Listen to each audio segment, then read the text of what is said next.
មធ្យមវិញគឺគេមើលទៅលើកម្រិតផលចំណូលរបស់គាត់រយៈពេល1ឆ្នាំពេញហើយគេបានបែងចែកជា3ទៅតាមអាជីវកម្ម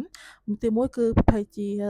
កសិកម្មនៅពេលដែលគាត់មានប្រាក់ចំណូលចាប់ពី1000លានឡើងរហូតដល់4000លានរៀលដែលវាស្មើជាមួយនឹង$250,000រហូតដល់1លានដុល្លារហើយសម្រាប់សេវាកម្មនិងពាណិជ្ជកម្មគឺនៅពេលដែលគាត់មានប្រាក់ចំណូលចាប់ពី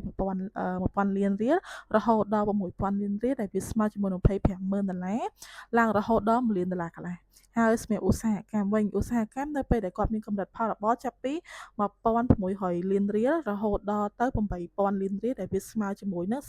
$400,000ឡើងរហូតដល់ទៅ2លានរៀល2លានដុល្លារហើយបើសិនជាអ្នកទាំងអស់គ្នាចូលបញ្ជីជាការិយាល័យតំណាងជានីតិបុគ្គលជាបេសកកម្មទូតនិងកុងស៊ុល